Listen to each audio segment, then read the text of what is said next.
प्रणाम दोस्तों, मैं हूँ आरती पुरोहित घनसेला और आपके सामने फिर से हाजिर हूँ एक नई बात लेके, एक नई याद लेके। तो कहानी को ज़्यादा घुमाते हुए कम घुमाते हुए हम आपको सीधा ले चलते हैं मेन मुद्दे के ऊपर। तो मुद्दा ये है कि ये उस समय की बात है जब मैं एक मासूम सी बच्ची हुआ करती थी, मात्र तीसरी क्लास में पढ़ने वाली। अप्रैल में हमारा 31 मार्च को हमारा रिज़ल्ट आया था, क्योंकि हम सरकारी स्कूल में पढ़ा करते थे। 31 मार्च को हमारा रिज़ल्ट आया करता था और उसके बाद हम नई क्लास में आ गए थे, तो मैं थर्ड क्लास में आ गई। तो जैसे हर स्कूल में होता है 26 जनवरी और 15 अगस्त, ये 2 मेन होते हैं जिसमें कि फंक्शंस होते हैं, सारे बच्चे पार्टिसिपेट करते हैं। तो मैं भी पार्टिसिपेट करती थी, मुझे बहुत अच्छा लगता था। तो जब मैं थर्ड क्लास में पहुंची और अगस्त का महीना आया, तो फिर ये डिसाइड हुआ कि यार कुछ ना कुछ फंक्शन सब ने करना है, बच्चे पार्टिसिपेट करेंगे।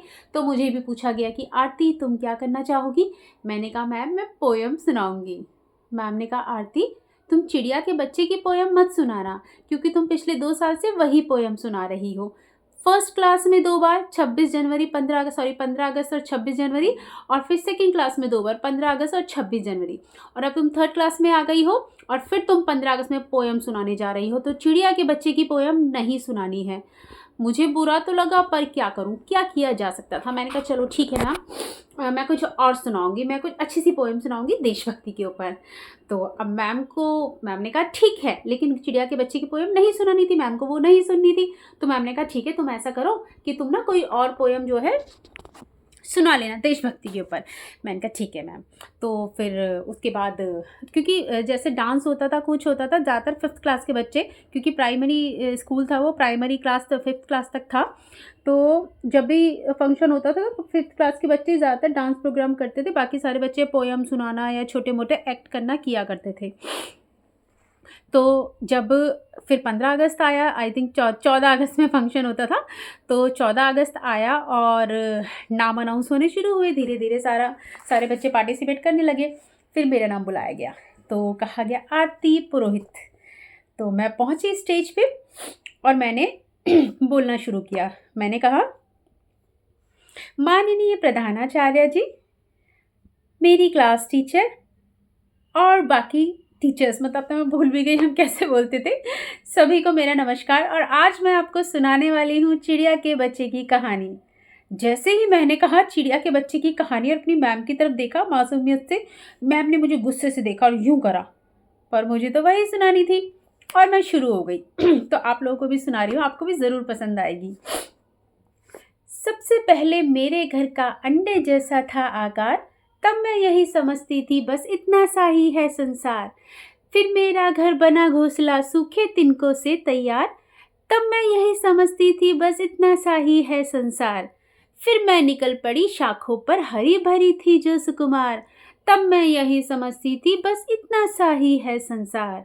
आखिर जब मैं आसमान में उड़ी दूर तक पंख पसार, तभी समझ में मेरी आया बहुत बड़ा है ये संसार, बहुत बड़ा है ये संसार।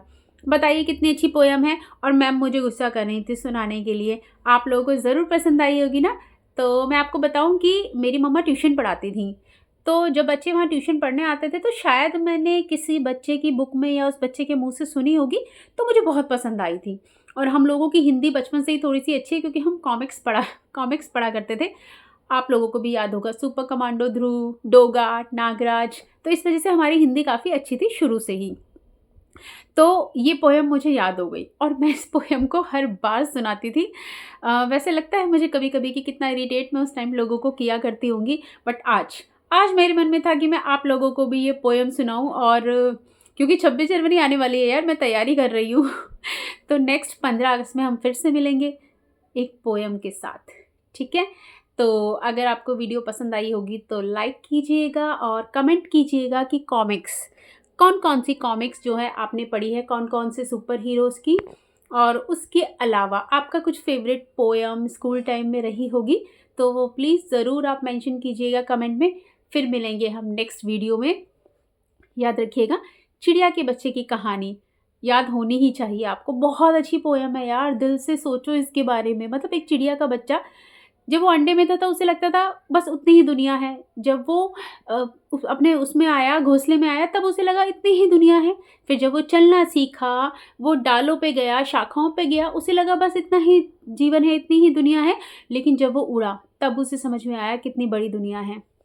सेम चीज़ हम लोगों के साथ है ना? जब तक हम घर पे होते हैं हमें लगता है बस यही दुनिया है, छोटी-सी दुनिया, एक बेड की दुनिया होती है पहले, फिर घर की दुनिया होती है, फिर मोहल्ले की दुनिया होती है, और जब हम बड़े हो जाते हैं, जॉब करनी होती है, घर से बाहर निकलते हैं, तब पता लगता है कि जो दुनिया है ना, ये बहुत बड़ी है।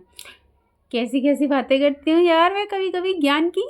चलो, फिर मिलेंगे दोस्तों। Bye bye. जय हिंद।